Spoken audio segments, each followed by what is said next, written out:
buso, kung hindi kayo mga balahura, hindi sana magagalit ang bayang Pilipinas sa inyo. Oh, this is what negative 15 looks like.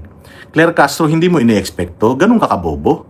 Hindi mo ini-expect? So, you expect na because you're not in the Philippines, hindi mo kayang gawin yung reels sa Philippines, you were expecting na when you go to Canada, walang Pilipino doon na nakakakilala sa inyo? Gago, kilala kayo ng buong mundo.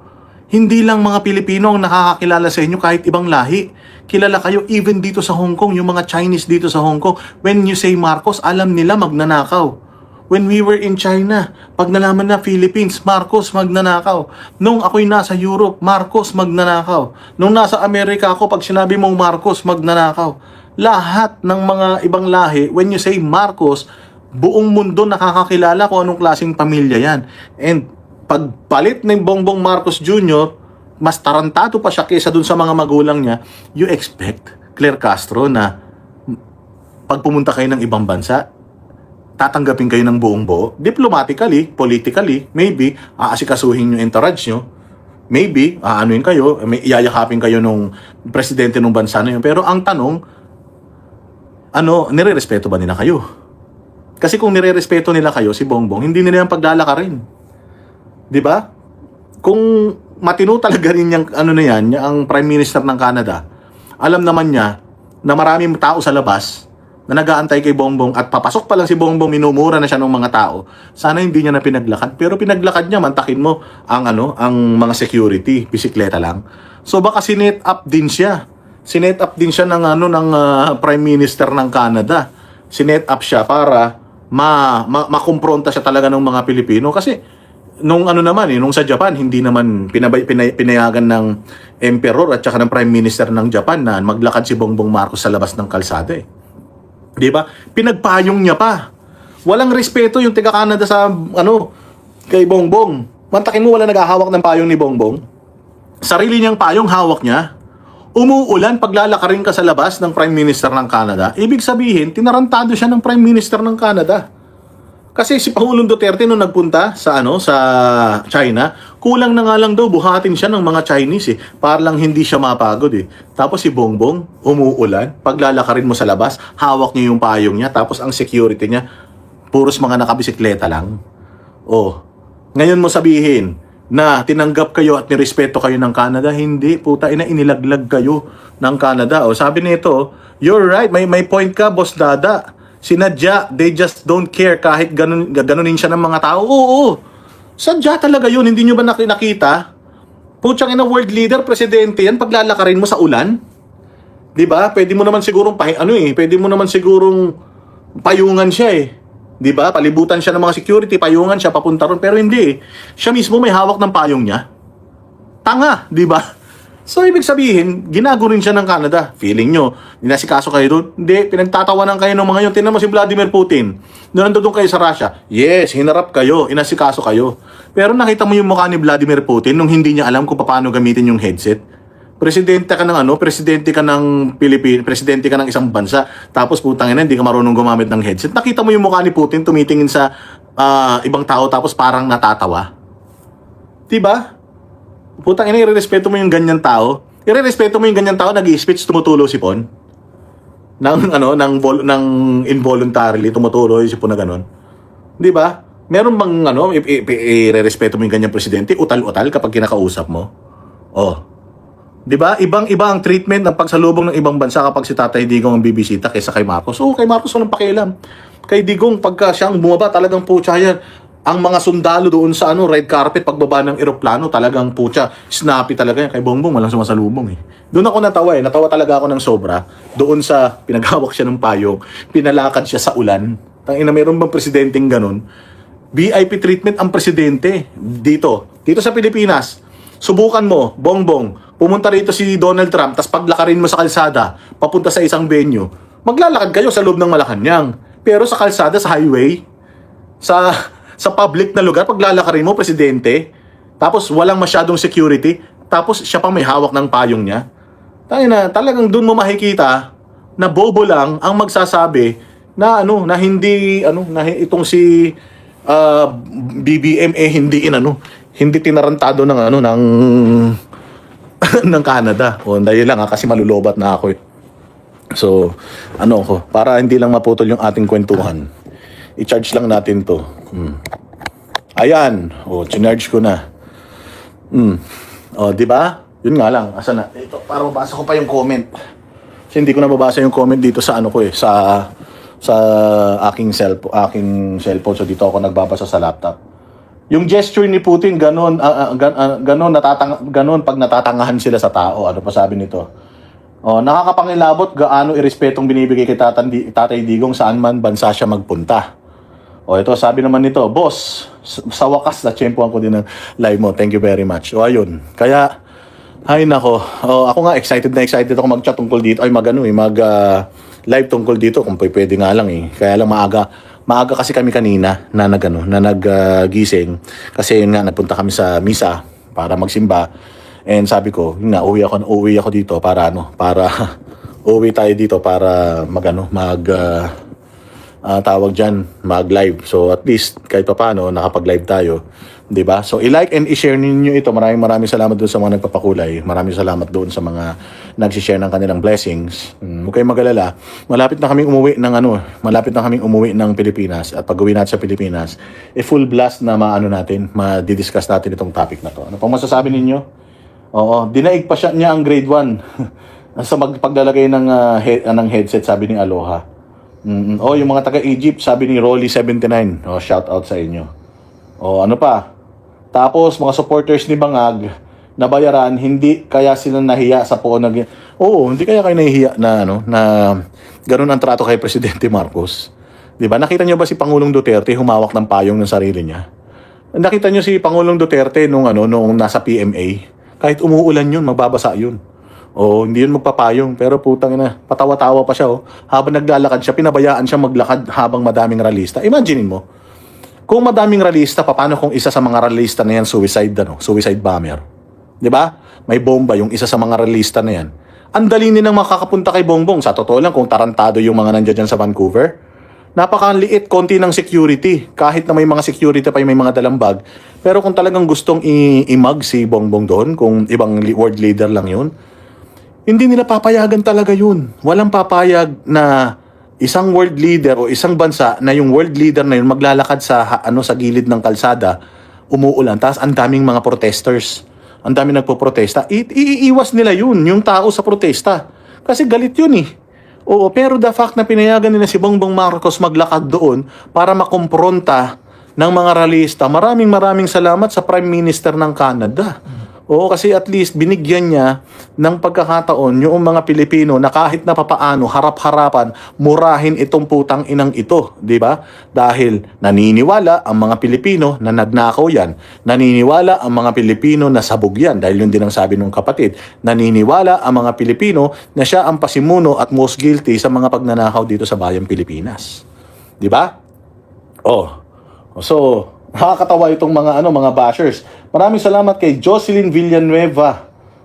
Nagpadala siya ng 50 Hong Kong dollars. Maraming salamat magagamit natin. Yung mga taga Hong Kong, mamaya magkita-kita tayo diyan sa may Wan Chai sa ano ba yung banda, ano ba yung sinabi ko kanina, Hangout Bar. Kita-kita tayo dyan. Kasi yung mga Noipi dyan sa Southhorn kanina, saglit lang kami nakapag-picture. Pero kung gusto nyo mamaya, punuin natin yung Hangout Bar. First come, first serve. Medyo maliit lang na area yan.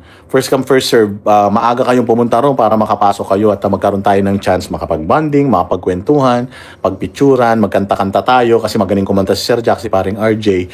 Magkanta-kanta tayo dyan.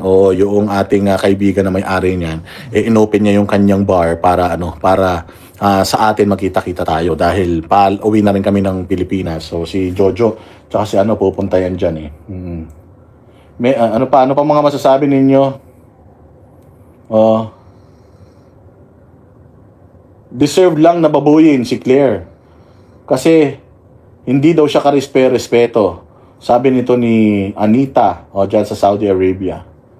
Di ba? Sabi ni Aloha, makikita ba kayo ni Spencer? Yes, makikita kami mamaya. Nag-usap na kami nila Jojo de Guzman. Wala silang pasok eh.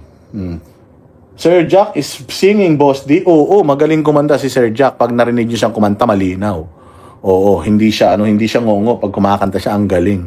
O kaya kung gusto niyo silang makitang kumanta, o pumunta kayo dyan sa Hangout Bar, mga taga rito sa Hong Kong. No, maya-maya, mag-open na yon. Pag open pa lang, dapat nandoon na kayo. Tapos antayin nyo na kami, papunta kami dyan. Di ba? Ano pa? Magaling na ba si Banat Bay? Si Banat Bay, hindi pa. O may sakit pa si Banat Bay. Kanina nga, doon sa misa, sa simba ng KOJC, hindi siya nakapunta eh.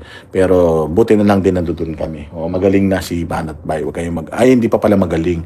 O mamaya, i-message ko nga siya kung anong kailangan niya. Kasi ilang araw na namin siya hindi nakikita. Nung nagpunta kami dito sa Hong Kong, isang beses lang namin siya nakita. Tapos, hindi na namin siya ulit nakita. Ilang araw na rin yun, mga 4 na araw na. So, ayan, kaya hindi rin hindi rin tawag dito, makapag-vlog si Banat Bay. Oh, di ba?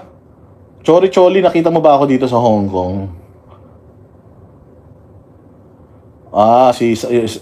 Wala akong video nung kay Sas, puro picture lang. Kulang pa daw yung ginawa kay Auntie Claire. Oo, kulang pa yun. Dapat nga binato pa ng bulok na kamatis yun eh. 'Di ba? Kasi bulok naman yan sila eh. Kaya gigil na gigil si Auntie Claire. Anong pakiramdam ngayon, Auntie Claire? You reap what you sow. Kung ano yung ginagawa niyo sa taong bayan, kung ano yung pagtangkilik sa inyo ng taong bayan, reflection po yan ng kung ano ang inyong ginagawa sa Pilipinas, yan po yung reflection. Kung ano yung inaano sa inyo, ano yung acceptance sa inyo ng taong bayan. Kung ang taong bayan pag nandoon kayo umiiyak, humihiyaw, sumisigaw ng BBM, we love you. Ibig sabihin, maganda ang pamamalakad mo. Pero sa loob ng 4 na taon, wala pa tayong nakita na nagrally para papurihan ka. Puros lahat ng mga nagpapahayag ngayon, puros buwisit sa'yo. Sabi ko nga sa inyo, ini-invite ko kayong magpunta sa page niya mismo ni Bongbong Marcos. Sa page niya, tingnan ninyo kung ano ang comment doon ng mga Pilipino. Pumunta kayo sa PTV4, tingnan nyo ang comment ng mga Pilipino. Pumunta kayo sa Facebook page ni Auntie Claire, tingnan nyo ang mga comment doon. Tapos ini-expect ninyo na pag nagpunta kayo sa ibang bansa, malaya kayo, na makakapamasyal, mapayapa kayo, na magagastos ninyo yung pera ng taong bayan. Pera ng taong bayan ginastos nila dyan.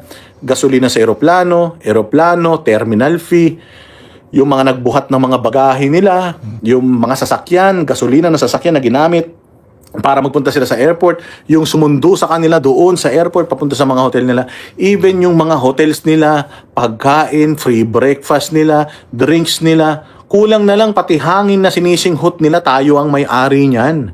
Pilipino ang may-ari niyan. But since ginagamit nyo pera ng taong bayan para sa kapritsyo nyo, para sa pamamasyal ninyo, mga hayop kayo, naghihirap mga Pilipino, papasyal-pasyal pa kayo mga putang ina ninyo, imbis na sana yung travel allowance ninyo na in-approve, ipantulong nyo na lang sa taong bayan, putyang ina, feeling nyo entitled kayo doon, mga hayop kayo, dahil dahil nakabudget na yan, putyang ina, tanggapin ninyo yung mura ng taong bayan. Tanggapin ninyo yan. Deserve nyo yan. Claire Castro, deserve mo yan nangyari sa'yo. Kung ako nga, kulang pa yan eh. Kulang pa yan. Dapat nga, duraan kayo eh. Dahil sobrang baboy ng ginagawa ninyo sa bayang Pilipinas eh. Saka makakita ng, okay, ang freedom of expression, wag lang bastos. Tanginan yan, bastos kayo, kaya tanggapin ninyo yung mga kabastusan sa inyo. Nagagalit kayo? DDS yung mga yan kasi bastos yan. Okay lang, bastos ang DDS sa mga bastos sa bayang Pilipinas. Hindi naman namin kinakaila na na magaspang kami.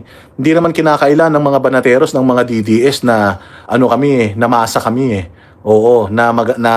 na palamura kami Hindi naman kami pasosyal katulad ninyo na bait-baitan, banal-banalan, linis-linisan, pero kayo yung mga kawatan kami na mga palamura, nagmamahal kami sa bayan. Kaya kayo minumura kasi nga inaabuso ninyo yung bayan. Ganun lang yun.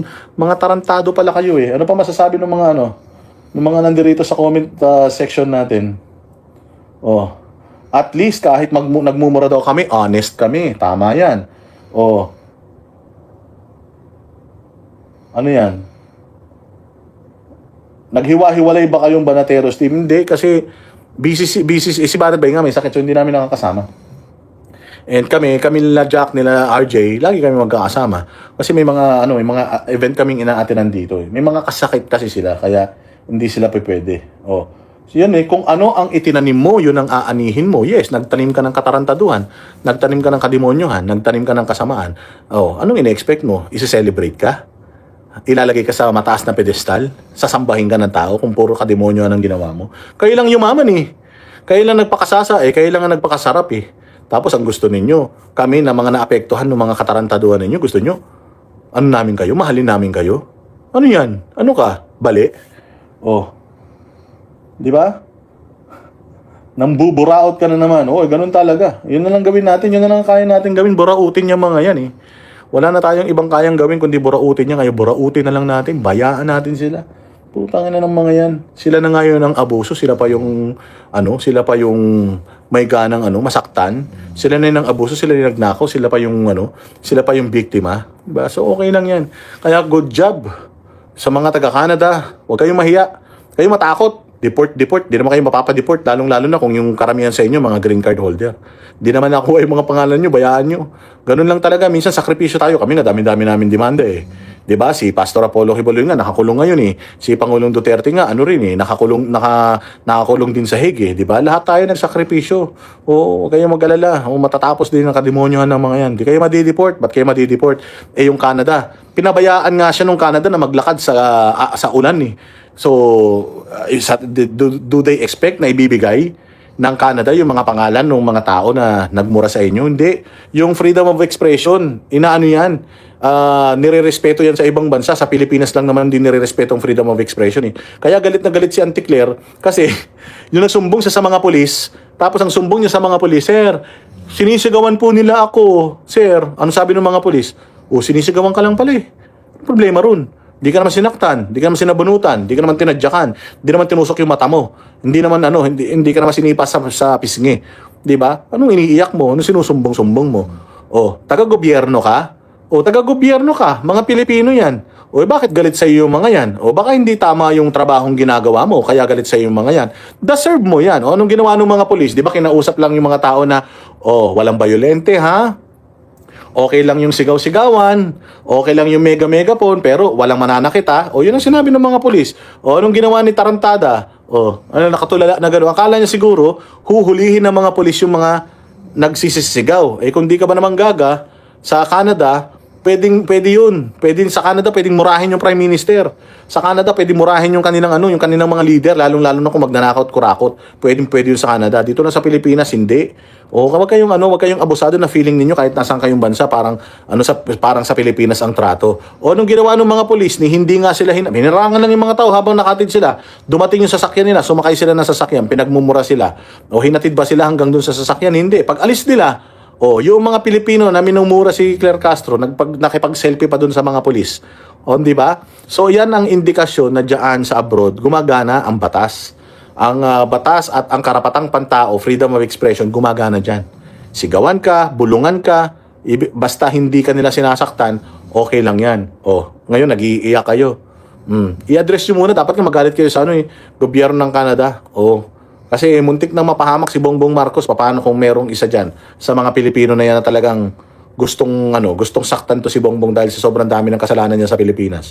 Buti na lang, hanggang mura lang ang mga Duterte supporters at yung mga ninja sa Canada. Paano kung katulad ng mga life-threatening na mga life threats na katulad kanila Xi Jinping at saka dyan kanila Donald Trump na talagang napakadami nilang kaaway, anytime pwede may magpasabog na lang dyan.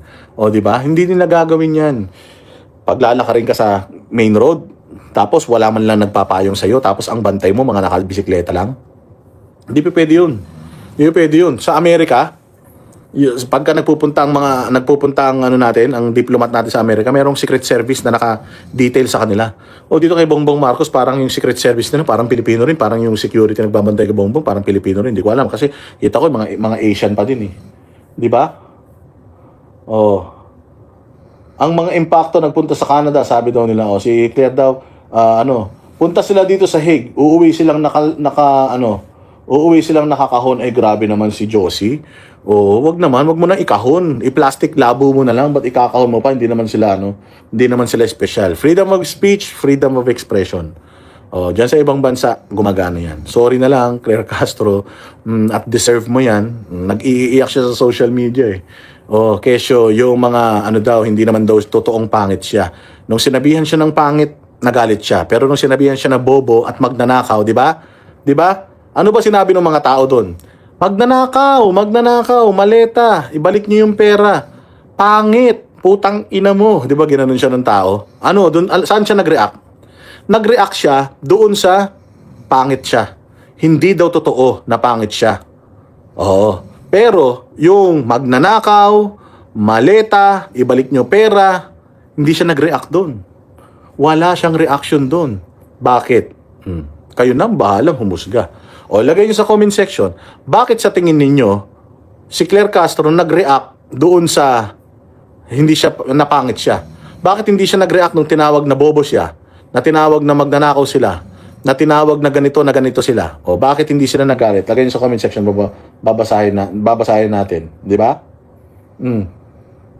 Pangit, ano sabi nito? Ayan, pangit at sinungaling. Pangit na, feelingera. Hindi, gandang-ganda siya sa sarili niya eh.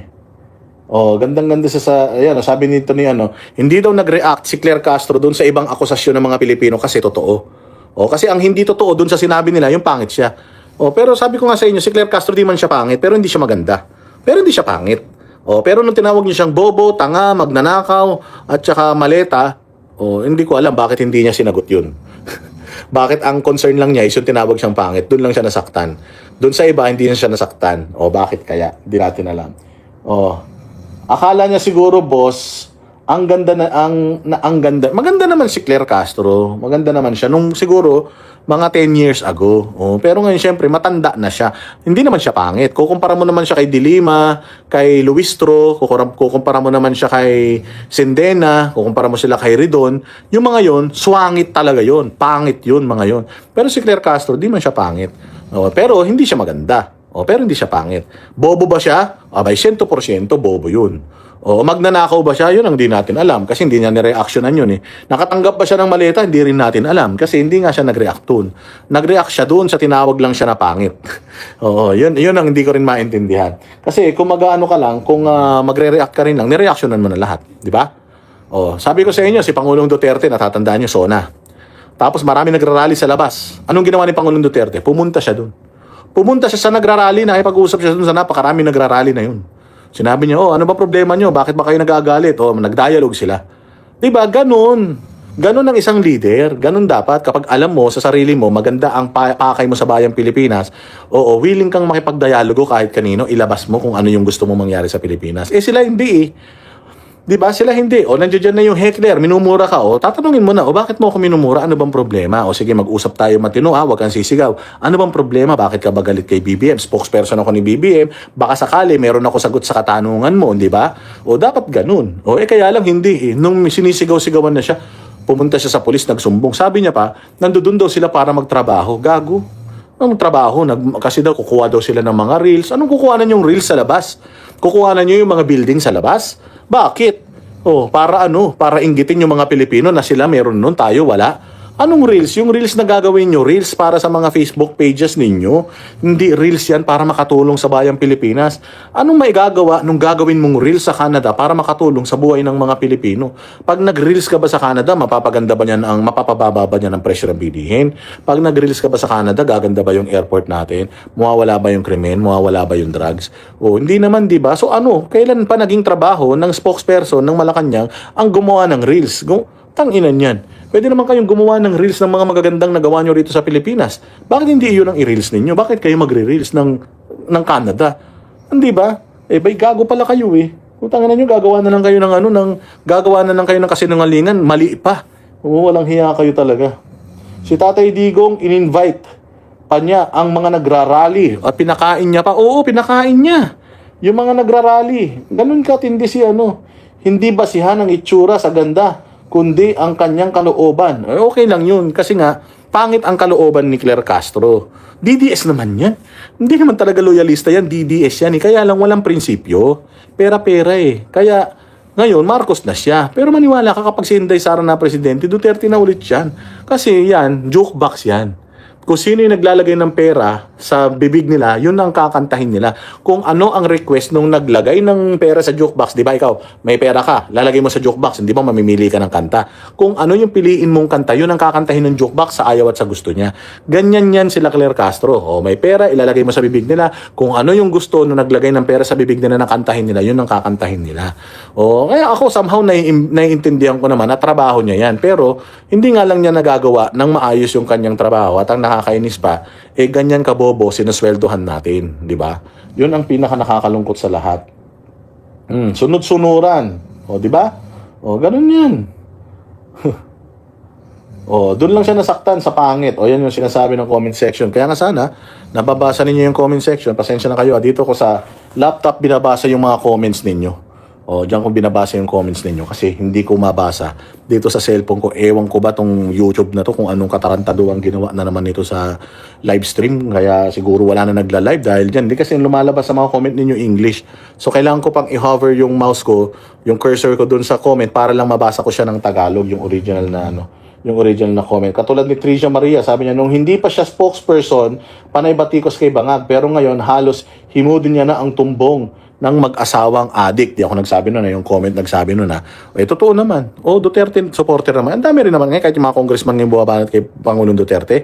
Duterte supporter sila, Richard Gomez, mga Duterte supporter naman yan. Kaya lang, joke box jukebox, kung sino yung maglalagay ng pera sa bibig nila, yun ang aawitin nila. Kung ano yung request na naglagay ng pera, yun yung kakantayin nila. Ganun talaga buhay. But then again, sabi ko nga sa inyo, mag-start na ang impeachments bukas.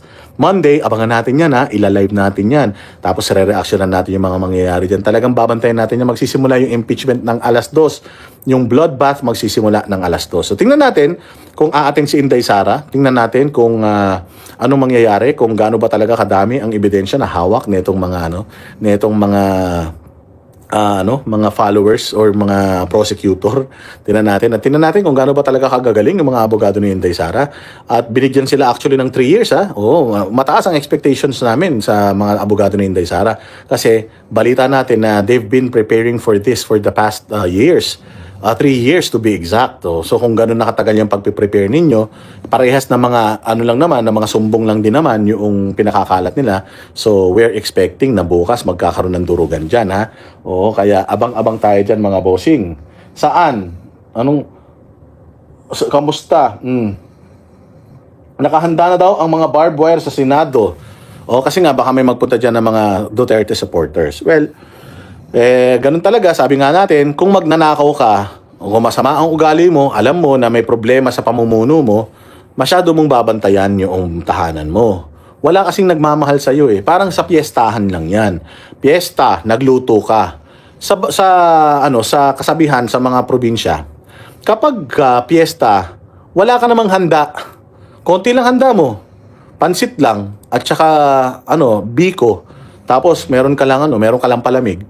Kahit ganun lang ang handa mo, tapos napakaraming tao sa bahay mo, ang daming nagpupunta sa bahay mo para makikain ng pansit. Tandaan ninyo pag piyesta, halos lahat ng bahay may pansit.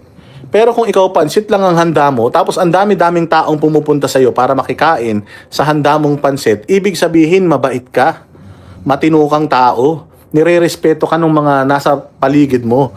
Kaya kahit yun lang ang handa mo, pumupunta sila sa iyo dahil gusto ka nila o mahal ka nila or importante ka sa kanila. Pero sa isang handaan, no ka ng sama ang ugali mo. Sobrang sama ng ugali mo. Chismoso ka. Tapos ang kurakot ang pamilya mo, ang mga anak mo, kurakot, magnanakaw. Magluto ka ng lechon baka, lechon baboy, gusto mo lechonin mo pati asawa mo. Lahat lechonin ninyo. Buksan ninyo yung gate ninyo, wala ni isang papasok sa bahay nyo. Kasi masama nga ang ugali nyo. Nung panahon ni Pangulong Duterte, bibigyan ko kayo ng example. Ano itsura ng Mindiola nung panahon ni Pangulong Duterte? Walang barbed wire sa Mindiola. Walang mga nakaharang na mga container van dyan sa Mindiola. Wala. Pinapapasok pa nga ni Pangulong Duterte yung mga Pilipino diyan sa Mindiola natatandaan niyo diyan sa bahay ng presidente. Sabi nga niya kaya nga yan tinawag na People's Palace kasi para yan sa tao So kung sinong gustong pumasok diyan sa Malacanang, papasukin niyo lang, bigyan niyo ng appointment, paikutin niyo sila kasi sila may-ari niyan. Natulog ba na si Pangulong Duterte doon sa mismong Malacanang Palace? Hindi. Di siya natulog doon. Bakit? Kasi alam niya na puro kurakot yung mga natulog doon. Natulog lang siya sa isang simpleng villa. Oo, doon siya natulog na giniba na nga yun ni Bongbong, ginawa na nilang party place, nilagyan pa nila ng swimming pool eh. 'Di ba? Akala mo sila may-ari, mga putang ina eh. Ganun kakapal ang mukha niyan. O hindi ba si Pangulong Duterte ganyan? O sila, sa Mindiola pa lang, doon pa lang sa may recto, sa recto pa lang, putya, sarado na. Oo, sarado na. As in, yung recto, tas kakanan ka, papunta ng papunta ng PU, ano ba yun? CEU, wala na yun.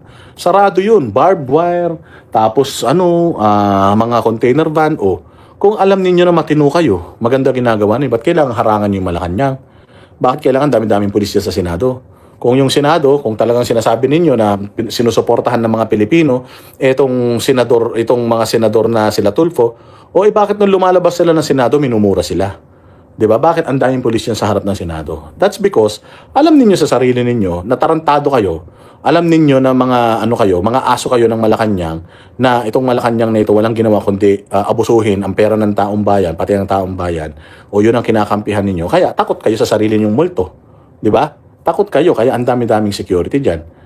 Di ba? Kasi kung ang Senado, ang constituencies niyan, buong Pilipinas, tuwan-tuwa kayo, tuwan-tuwa yung mga tao sa serbisyo na binibigay ninyo, bakit kayo maglalagay ng maraming pulis?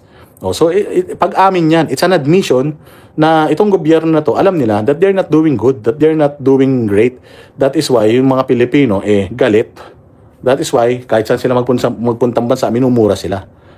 So, nagpapasalamat tayo sa gobyerno ng Canada. Kasi, ipinain nila si Bongbong Marcos para marinig ni Bongbong Marcos kung ano talaga sa loobin ng mga kababayan natin. Sigurado ko naging traumatic experience kay Claire Castro at kay Bongbong Marcos yung kanilang pagpunta sa Canada. Deserve nyo yan, mabuti nga sa inyo. And I hope lahat ng mga bansang pupuntahan nyo in the future, total ginagamit nyo naman yung pera ng taong bayan, I hope na mas marami pang mga Pilipino ang magmura sa inyo kung saan man kayong bansa magpunta pa. Para tama rin na kayo magpunta sa ibang bansa, baka sakali yung perang gagamitin nyo para dyan, pamigay nyo na sa taong bayan, mga buwisit kayo, di ba? Ayun na. Maraming salamat sa inyo ha. Thank you very much sa inyong panonood. Mahaba-haba na itong live natin ha. Maraming salamat sa inyo. God bless you. God bless us all. Magkita-kita tayo ulit sa susunod na vlog. Mabuhay kayo ha. Maraming salamat sa mga nagpakulay. I-like and i-share ninyo. I-upload natin ito as a video. Panoorin po ninyo ulit. And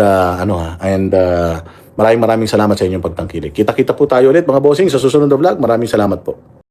Kami ang boses ng masa, hindi natatakot. Katotohanan lang, di kami nalulunod. Walang bahid ng sismis, lahat ay totoo. Kahit sino ka pa, pag mali ka babanatan ka.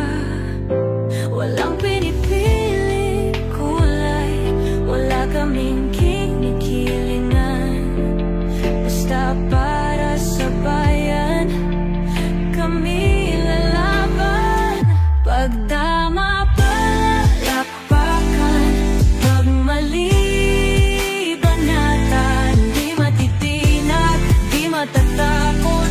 Para sa bayan, tuloy ang sigaw. Sa harap ng kamera, walang halong takot. Mga baluktot, lahat kayo'y tutumba. Ang hustisya at totoo, yun lang ang mahalaga. Kahit sinong harang, di kami matitinag. Walang pinipiling kulay, wala kaming kinikilingan. Basta para sa bayan, kami lalaban. Pag tama palapakan, pag mali banatan, di matitinag, di matatakot. Para sa bayan, tuloy ang sigaw. Kung nasa tama ka, ikaw ay aming kasama. Pero pag mali ka, handa ka na bang mabasag? Banateros kami, walang inuunan. Dahil bayan muna, bago ang sarili.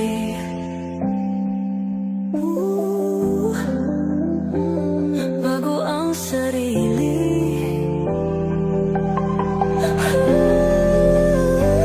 Pag